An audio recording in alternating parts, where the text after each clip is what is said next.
how I got revenge on my cheating bestie. You know how they say your entire world can just flip upside down in a second? 1 minute, everything's golden, all sunshine, shared laughs, just the comfortable, easy rhythm of a life you've built. And the next, pause, the next, it's like everything shatters. Just sharp, jagged pieces of what used to be, and you're left standing there, completely blindsided, wondering how you missed the cracks forming right under your nose. Picture this. The two people you trust more than anyone on this planet. The one you tell your deepest, darkest secrets to, your absolute ride or die, your chosen family. And then, the person you've given your heart to, the one you're planning your future with, sharing all your dreams with. Now, imagine them together. Yeah, it's not some awful nightmare you just wake up from. It was the cold, hard reality that literally smacked me across the face. So, this isn't just a story about a broken heart. Oh, not by a long shot. This is the unfiltered, no-holds-barred story of how I cooked up the ultimate, dramatic payback they absolutely never saw coming. Before it all blew up, we were us. Me, Liam, and Chloe. Sounds like the beginning of a cheesy sitcom, right? But for the longest time, it really felt like the perfect script. Chloe and I had been joined at the hip since we were practically toddlers. Our moms were friends, so we were pretty much destined to be. She wasn't just a friend, she was like a part of me. We had that crazy, almost telepathic bond where one looks at it all. We'd shared everything. Scraped knees, first crushes, family dramas, all our big dreams for adulthood. She was the sister I never had, the one constant in my life. If you told me back then that Chloe could ever deliberately hurt me, I would have laughed right in your face. Seriously, that's the real kicker, isn't it?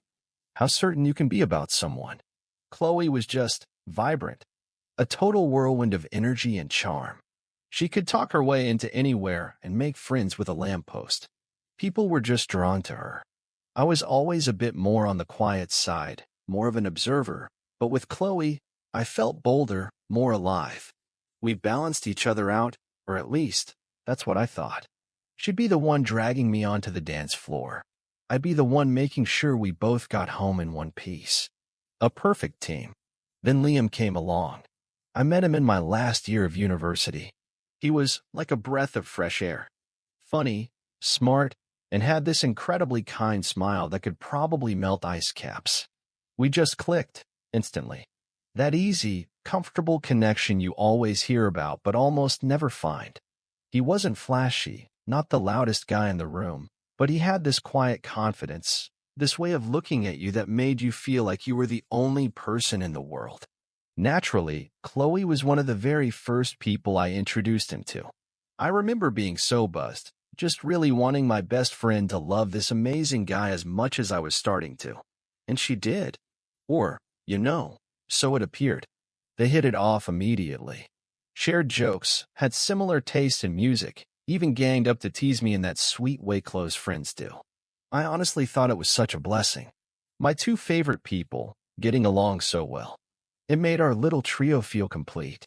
We did everything together, weekend trips, movie nights, birthday celebrations. They were my rocks, my people. My relationship with Liam got deeper over the next 3 years. We moved in together after about a year and a half. We talk about the future, not in a heavy, pressure-filled way, but with that quiet excitement of two people who genuinely see a long road ahead. Marriage, a little house with a garden, maybe a dog first. The usual stuff. He was my partner, in every single way. So supportive when work was crazy, my biggest cheerleader, the one person who knew exactly how to make me laugh even when I felt like bursting into tears. And Chloe was right there through it all, of course. She helped us move into our apartment. She was the first person we'd call with any good news. She'd often joke about being the third wheel, but we always made sure she felt included and loved. She'd have dinner with us a couple of nights a week. We'd go on shopping sprees, have our girls' nights. She'd listen to me gush about Liam, offer advice, celebrate our anniversaries with us. As far as I could see, she was the biggest supporter of our relationship. Looking back, God, Hindsight is a real piece of work, isn't it? It just shines a spotlight on all those tiny, overlooked details, the little moments that should have been massive red flags, waving like crazy. But when you're in it, when you trust people that completely, you're just blind. You see what you want to see. You believe in the good, in loyalty, because honestly, the alternative is just too awful to even think about. There was the way Liam would sometimes laugh just a little too long at Chloe's jokes. The way Chloe would accidentally bring up inside jokes with Liam that I wasn't in on. That occasional lingering look I'd catch between them that I just brush off as friendship. They were both so damn good at hiding it, at playing their parts. Or maybe I was just too naive, too trusting. Probably a bit of both. Life was good, stable, happy. I had a job I liked, a partner I adored, and a best friend who was more like a sister. I truly thought I had it all. What an absolute fool I was. The ground I was standing on, which felt so firm and solid in my mind, was really just quicksand. And it was about to swallow me whole. The betrayal that was coming wasn't just some simple cheating. It was a full-blown, coordinated attack on everything I cared about, planned and carried out by the two people I loved most. The first crack. It was tiny, almost nothing. The kind of thing you just brush off, tell yourself you're imagining things. Liam had been working late more often. Big project at work, he'd said, looking tired, a bit stressed. I totally got it, made him late dinners, told him not to overdo it. Chloe, too, had become a little distant, not in an obvious way. Still around, still calling, but some of the warmth, that easy intimacy, felt a bit forced. Just swamped with my new freelance gigs, she'd explained. Seemed plausible. Both of them, busy, stressed. That's life, right? But then came the little things that didn't quite add up. Liam mentioning a team dinner on a night his colleague later told me he'd actually left the office early. Chloe posting a picture on social media, supposedly from a quiet night in. But I recognized the blurry background as a bar near Liam's office, a bar they both knew I wasn't a fan of. Tiny little pricks of unease. I'd ask casual questions, and their answers would be smooth, a little too smooth. Maybe. They'd exchange these quick, almost invisible glances. The kind I used to think was them sharing an inside joke at my expense. But now it felt different. Like they were in on something together.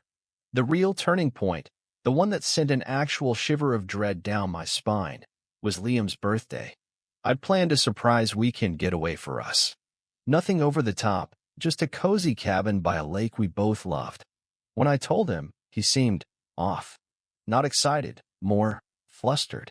He said he couldn't, that work was just insane, that the big project was at a critical point. He was so insistent, so apologetic, that I reluctantly agreed to postpone. Chloe, when I told her, was surprisingly unsupportive. Maybe it's for the best, she'd said. He really is under a lot of pressure. Normally, she'd be the first one telling me to fight for our romantic moments. A week later, on his actual birthday, I decided to surprise him at his office with lunch and a little cake. I walked in, all smiles, only for his secretary to tell me he'd taken the day off. Feeling unwell, she said, though she looked a bit awkward. I called his phone. Straight to voicemail. I called Chloe, thinking maybe she'd heard from him, knew if he was okay.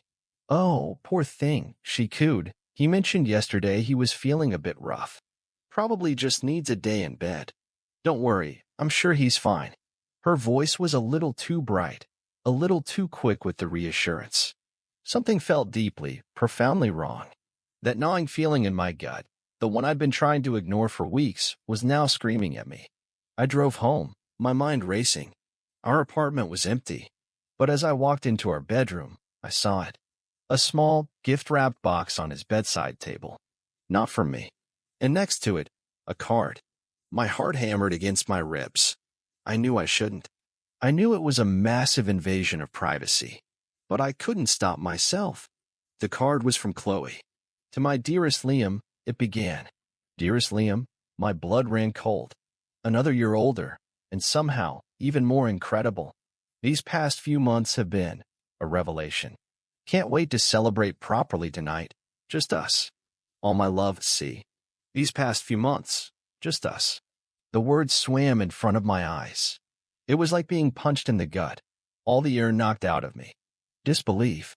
Pure, total disbelief. This couldn't be happening. Not Liam. Not Chloe.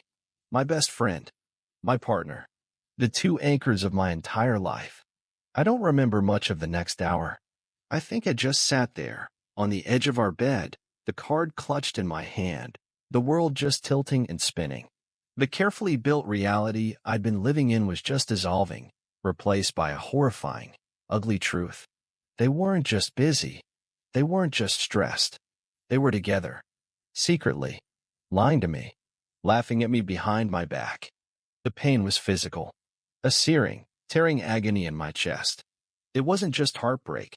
It was the sharp, gut-wrenching pain of a double betrayal. The kind that rips out your foundations and leaves you in a total freefall. How long? How long had this been going on? These past few months, the cards said. Months of lies. Months of shared smiles that were actually daggers in my back. Months where every touch, every "I love you," every shared laugh with either of them had been a complete lie. The apartment, our apartment, suddenly felt alien, tainted. Every photo of us, of the three of us, seemed to mock me. I wanted to scream, to break things, to erase every single trace of them. But I was frozen. Numb. Then, the numbness started to fade, replaced by this white-hot fury. An anger so intense it was almost clarifying. They thought they could do this to me?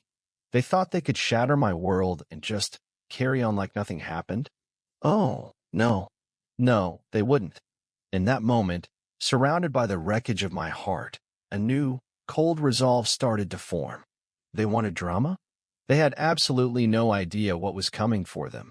The days after that discovery were just a blur of raw, unfiltered emotion. One minute I'd be drowning in grief, so deep it felt like I couldn't breathe, and the next, I'd be consumed by a rage so strong it actually scared me. Sleep? Forget about it. My mind would just race, replaying every memory, every single interaction, desperately searching for clues I'd missed, for the exact moment the betrayal started. Food tasted like cardboard. The world outside my apartment window seemed too bright, too normal, a total mismatch to the black hole that had opened up inside me. I didn't confront them. Not yet. The shock was still too fresh, the pain too raw.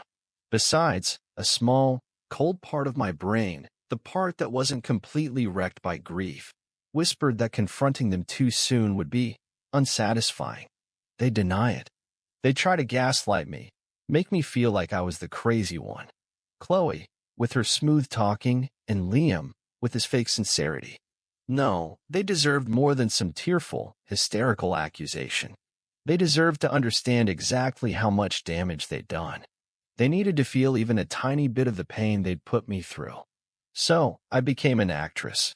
When Liam finally came home that evening, faking some lingering illness, I played the part of the concerned girlfriend. I listened to Chloe's cheerful phone calls about her busy week, with a sickening politeness. Every word they said, every fake touch of affection from Liam, every casual, "love you, bestie," from Chloe, was like another twist of the knife. But I smiled. I nodded. I just went through the motions. Inside, I was a volcano, slowly building up pressure. The internal battle was massive. Part of me just wanted it all to be over, to scream the truth in their faces and then just crawl into a hole and never come out. The hurt was a constant companion, like a heavy cloak I couldn't take off. The loneliness was crushing. The two people I would normally turn to when things got tough were the crisis. There were moments I'd look in the mirror and not even recognize the hollow-eyed, haunted person staring back. Who even was I without them? My identity had been so tied up with theirs, Liam's girlfriend, Chloe's best friend. Now, both those roles felt poisoned. But underneath all the pain and anger, something else was starting to bubble up, a steely determination. I wouldn't let them break me. I wouldn't let them turn me into some weeping victim. I'd stumbled upon articles online during my sleepless nights about how transformation and success are the ultimate revenge. While that sounded good, there was a part of me, a darker, more visceral part, that craved something more immediate, more theatrical. They had treated my life, my feelings, like some kind of game. Well, two could play at that. The seed of the plan started as just a vague idea, a daydream of exposing them in a way that would leave absolutely no doubt about their deceit. Public exposure kept coming up in the stories I read, forcing the betrayers to face the consequences of what they did in a very visible way. That really appealed to me. They had hidden in the shadows. I was going to drag them out into the brightest, harshest light. I started gathering evidence, almost mechanically at first. It was a way to channel all those obsessive thoughts, to give my pain some kind of purpose. I went through shared cloud accounts, old messages, undeleted email threads. It was a gut-wrenching process. Every new discovery felt like a fresh stab. Voicemails from Chloe to Liam, dripping with an intimacy that made me feel sick. Deleted photos of them together, looking way too comfortable, way too much like a couple. Expense reports from Liam's work trips that included meals for two in romantic restaurants, on dates that just happened to coincide with Chloe being out of town with family. The more I found, the clearer the picture became. This wasn't some recent fling, a momentary lapse in judgment. This was calculated. This was a long-term campaign of deception. They'd been careful, but not careful enough. Their arrogance had made them sloppy. One particular email chain was the absolute clincher. They were planning a weekend away. Their weekend away. At the very same cabin by the lake I had tried to book for Liam's birthday. The irony was so bitter it almost made me laugh out loud. They were actually going to defile my special place, our special place, with their disgusting affair. That's when the vague notion of revenge solidified into a concrete idea. It was bold. It was dramatic. It was perfect. It would take meticulous planning, perfect timing, and nerves of steel I wasn't even sure I had. But the thought of their faces, the thought of them being caught, truly, undeniably caught, fueled me. I started to compartmentalize.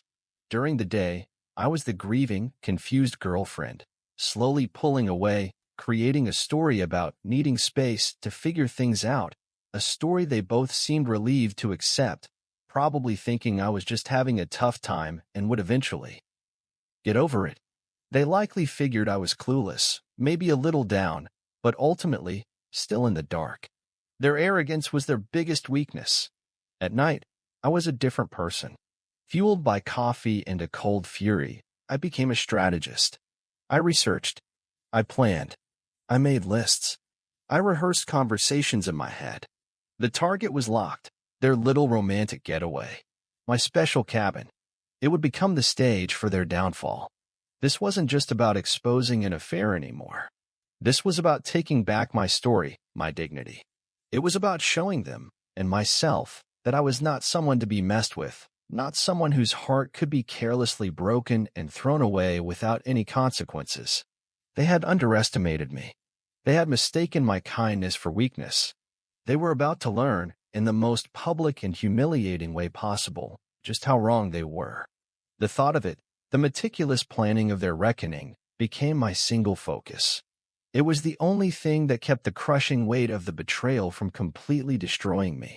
The pain was still there, a dull, constant ache, but now it was mixed with a thrilling, dangerous sense of anticipation. The countdown had begun. The cabin, our sanctuary. The place Liam and I had escaped to on our first anniversary, where we'd talked for hours under the stars, making plans for a future that now felt like a cruel, sick joke. The place they now planned to ruin with their lies. It was poetically, painfully perfect. My plan wasn't just about catching them in the act. That felt too simple, too unrefined for how deeply they betrayed me. No, this needed layers. It needed to unravel them, not just expose them. I wanted them to feel that slow, dawning horror, the same kind I'd felt when I read Chloe's birthday card to Liam. I wanted them to get a real taste of the world of pain they had created. First step, confirmation. I had to be absolutely sure about their dates and the location. The email chain gave me the weekend, but I needed the nitty-gritty details. Chloe, in her supreme arrogance, made it easy. A week before their planned tryst, she accidentally let slip to me over a strained coffee. one of our increasingly rare and super uncomfortable meetups, that she was going on a solo wellness retreat that upcoming weekend. Just need to unplug, you know? Recharge my batteries. No boys, no drama, just me and nature. She even named the general area. Yep, same area as the cabin. Liam, likewise, had a work conference that meant he had to be out of town. The lies were so blatant, so insulting in how little effort they put into them. I already had a key to the cabin. Liam and I had a spare hidden in a magnetic box under the porch, a little secret just for us. Another bitter pill of irony. The next phase took a bit of digital digging and what you might call social engineering. I knew Chloe was a massive social media user, especially when it came to showing off her perfect life. Liam was more private, but he had his moments. I needed an audience for their downfall, but a carefully chosen one. Not the entire world, just the people whose opinions they really cared about. Their close friends, a few key family members, and some of Liam's more influential work colleagues whose respect he was so desperate for. I spent hours crafting carefully worded anonymous emails. Nothing too accusatory, just suggestive. Things like, you might be interested in what really happens on Liam's work trips, or Chloe's solo retreats aren't so solo after all. Some friendships run deeper than you think. Attached to these emails would be a single, damning piece of evidence, a slightly blurred but still recognizable photo of them looking cozy at a restaurant when they were supposed to be in different cities, or a snippet of a particularly incriminating text exchange I dug up.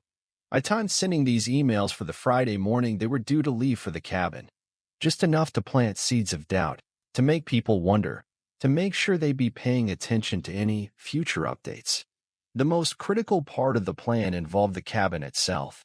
I drove up there 2 days before they were supposed to arrive, my heart feeling like a lead weight with every familiar landmark I passed. The place was just filled with ghosts of happier times. I had to force myself to focus, to not let the memories completely swamp me. I didn't want to trash the place. That wasn't the point. The point was to create an environment, a perfect little stage for their betrayal. I brought a few things with me.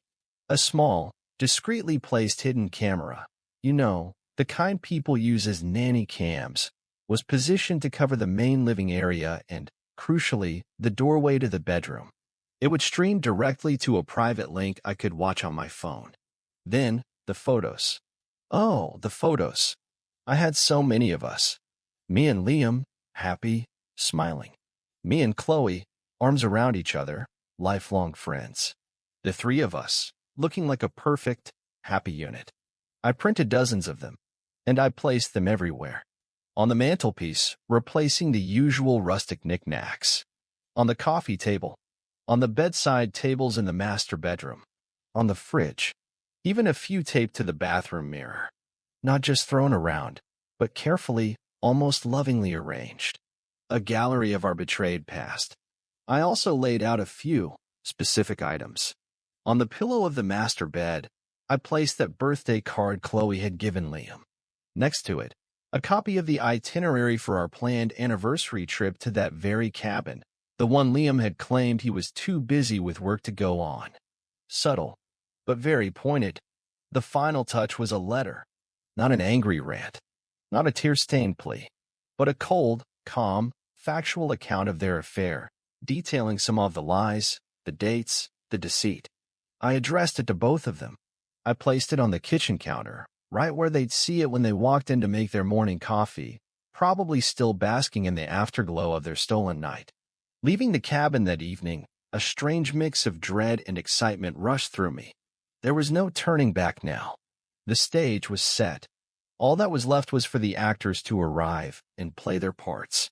The next 2 days were an exercise in agonizing patience.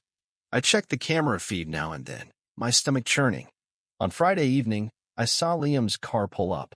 He got out, stretched, then opened the passenger door. And there was Chloe, laughing, leaning in to kiss him. The sight still sent a pang through me, but it was quickly squashed by a cold resolve. They walked in, arm in arm, Chloe chattering away. I watched, heart pounding, as they stopped dead in their tracks. The initial confusion on their faces as they took in the photo gallery. Chloe's hand flying to her mouth. Liam's jaw tightening. I saw them spot the letter on the counter. Liam picked it up, his face going pale as he read. Chloe peered over his shoulder, her earlier excitement draining away, replaced by a look of pure, unadulterated panic. This was it, the beginning of the end for them. But for me, it was just the opening act. The main performance was still to come. I had one more ace up my sleeve, the part of the plan that would make sure their humiliation was complete, shared not just with me, but with everyone whose opinion they valued. The anonymous emails had been the setup. The live feed from the cabin, shared at exactly the right moment, would be the punchline. Saturday morning. D-Day. Or, more like, our day. Revenge Day. I woke up with this weird sense of calm. All the anxiety from the past few days had somehow sharpened into this focused energy. I had my own work to do. Liam and Chloe had, just as I'd seen on the camera feed I checked on and off through the night, had a truly awful evening. No romance, no cozy cabin getaway for them. Instead, I saw strained, furious arguments. Chloe pacing, waving her arms around. Liam sitting with his head in his hands. They knew they were caught, at least by me. The photos, the letter, it was undeniable. They had no idea, though, just how far my planning went. They were trapped in my carefully spun web, and the walls were closing in. Around 10 a.m., I kicked off the final phase. I had a list of email addresses, their closest friends, key family members, ones who weren't elderly or frail. I wasn't completely heartless, okay, and a selection of Liam's more gossip-loving, influential colleagues, the ones who'd gotten the teaser emails the day before. I drafted a new email. Short, sweet, to the point. For those who were curious about Liam and Chloe's extracurricular activities, sometimes, seeing is believing. Live from their romantic getaway. And then, the link. The private link to the hidden camera feed from the cabin. I hit send. My hand was shaking, but not from fear. From anticipation. Then, I drove. Not to the cabin, not yet. I drove to a nearby cafe, ordered a coffee I didn't even touch, and just watched my phone. The link had a viewer counter. 1, 2, 5, 10, 20. People were clicking. People were watching. I gave it an hour. An hour for the news to ripple through their social circles. An hour for the whispers to start, for the shocked texts and calls to start flying between their friends.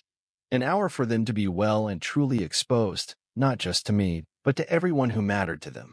Then, and only then, did I drive to the cabin. I pulled up just as another car was arriving. Two of their mutual friends, faces a mix of shock and morbid curiosity. They'd clearly gotten the email. They saw me, and their jaws just dropped. I gave them a cool nod. "Show's just getting started," I said, my voice surprisingly steady. I walked up to the porch. The door was unlocked. I could hear raised voices from inside. I took a deep breath and pushed the door open. The scene inside was chaotic. Liam and Chloe were in the middle of another massive fight. They looked a mess, stressed out, faces pale. They stopped mid-shout when they saw me. The silence that fell was thick, suffocating.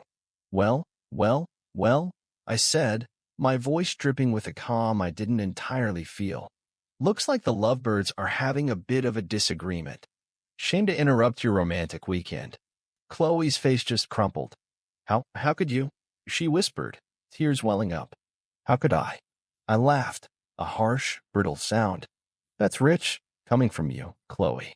You, my supposed best friend, the sister I never had. And you, Liam." I turned to him, his eyes refusing to meet mine, the man I loved, the man I trusted with my future. "How could you?" It just happened," Liam mumbled, staring at the floor. "Oh, it just happened?" I repeated, mimicking him. "For months?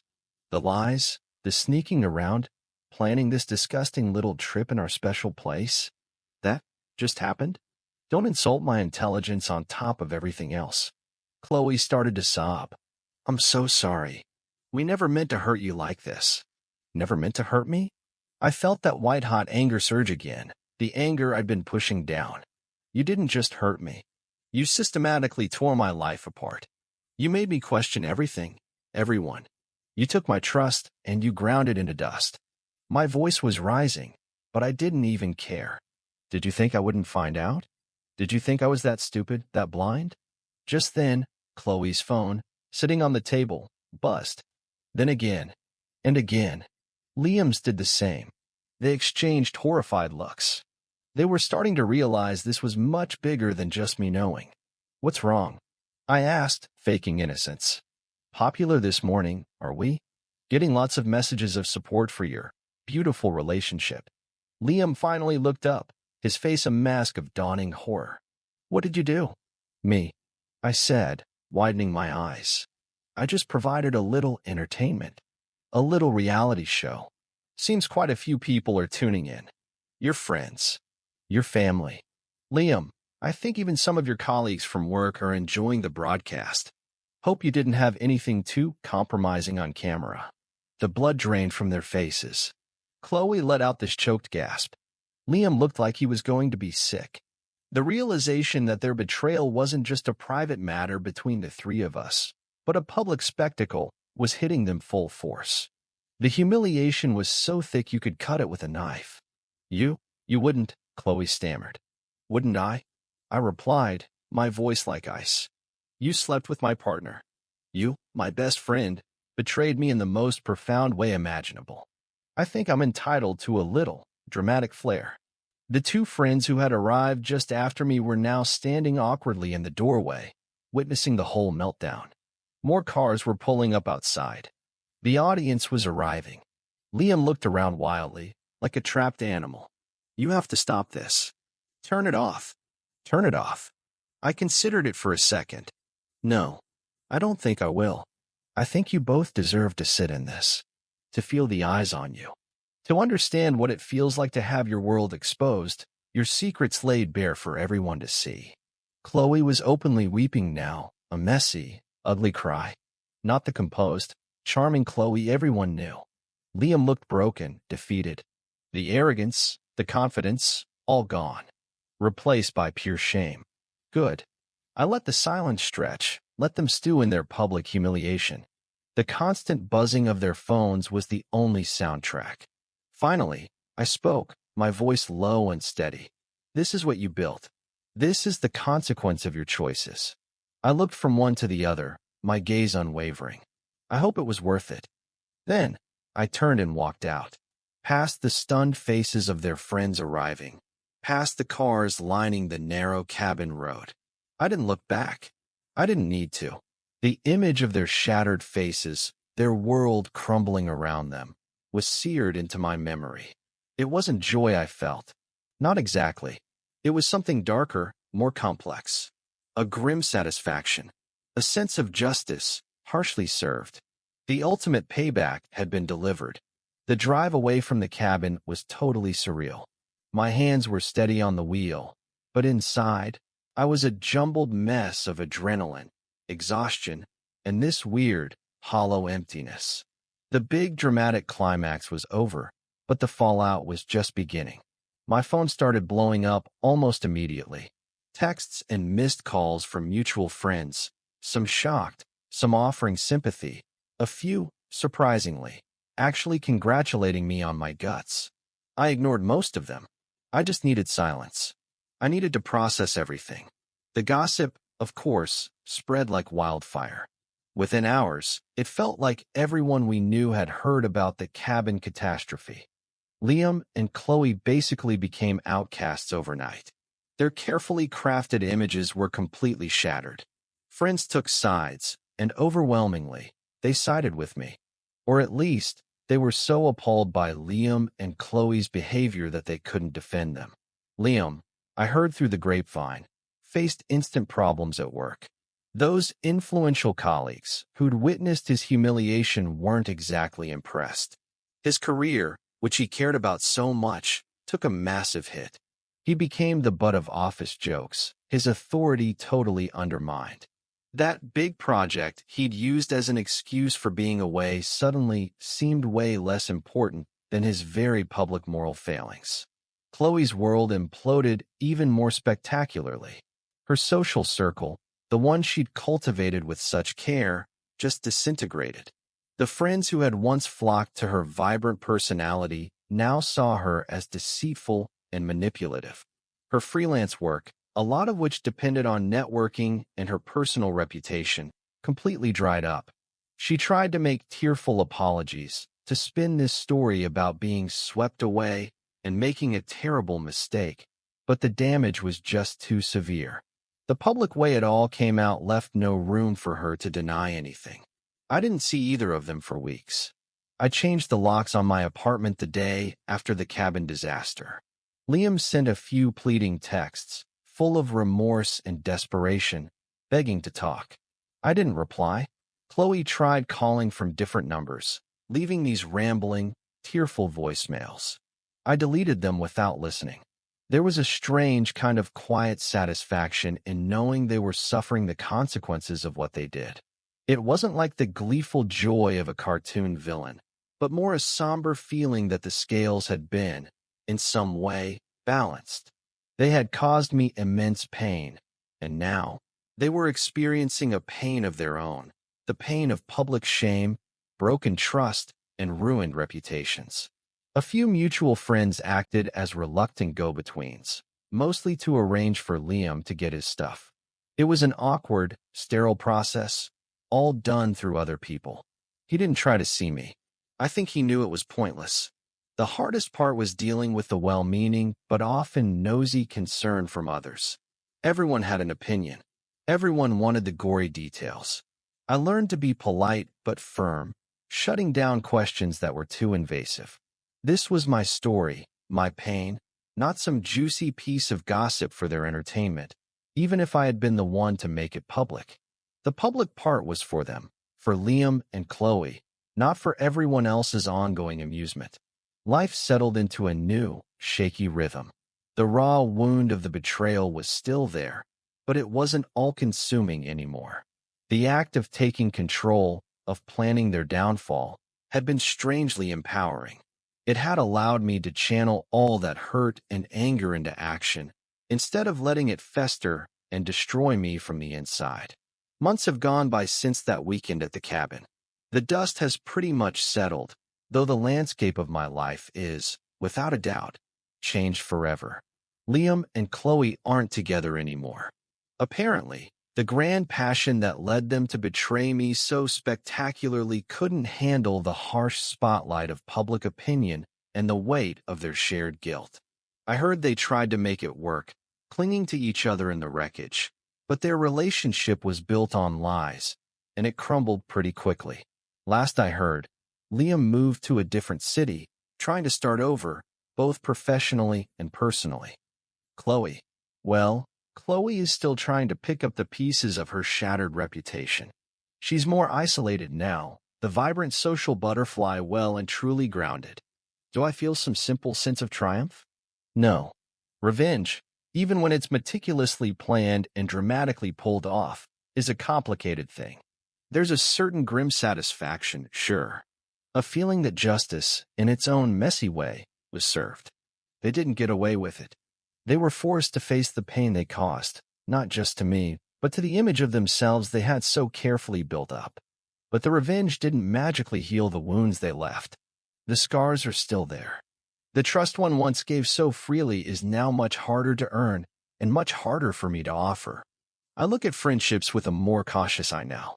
The memory of their betrayal still brings a pang of sadness, a reminder of what I lost, not just a partner and a best friend, but an innocence, a belief in the basic goodness of the people I loved.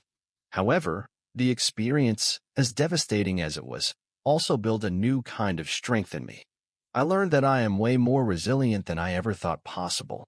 I learned that I can face the deepest betrayal and not only survive but come out on the other side, changed, yes, but not broken. In a twisted sort of way, their actions forced me to reevaluate my life, my relationships, and what I truly value. I've been focusing on myself, on rebuilding. I've reconnected with other friends, the ones who showed genuine support. I've thrown myself into my work and found a new sense of purpose there. There are good days and bad days. Days when the memories feel distant, and days when they creep back in, uninvited. But the bad days are definitely fewer now. Was the revenge worth it? In the grand scheme of things, I think it was. Not because it brought me happiness. Real happiness will come from healing and moving forward, not from their suffering. But because it was an act of taking back my power. They tried to make me a victim, a footnote in their selfish little story. Instead, I became the author of their downfall. I took control of the narrative. And in that, there's a certain kind of peace. The unfiltered story is that betrayal leaves deep, lasting marks. Revenge can offer a temporary fix, a sense of closure, maybe, but the real work is in the quiet aftermath, in learning to trust again, starting with trusting yourself. I'm still on that journey, but unlike them, I walk it with my head held high. They might have shattered my world, but I'm the one who got to decide how the pieces fell. And I'm the one who is now, slowly but surely, building something new, something stronger, from the ruins. Thanks so much for listening to my journey. It wasn't an easy story to share, but I felt it was important to put it out there, unfiltered. Remember, no matter what life throws at you, no matter how deep the betrayal, you have the strength inside you to not just survive, but to redefine your own story and come out stronger. Take care of yourselves, and I'll see you in the next one. So, that was all story, as raw and unfiltered as I could tell it. Betrayal like this, especially from the people closest to you, is an incredibly painful thing to go through. Maybe some of you watching have been through something similar, or know someone who has. It's a tough road, and everyone handles it differently. What do you think? Have you ever been in a situation where you felt this deeply betrayed? How did you cope? Or how do you think you would have handled it? Let me know in the comments below. I do read them, and sharing our experiences, even the really painful ones, can sometimes help us all feel a little less alone in it all. And if you found this story compelling, or if it resonated with you in any way, please give this video a like and maybe consider subscribing for more unfiltered stories and thoughts. Your support really does mean a lot.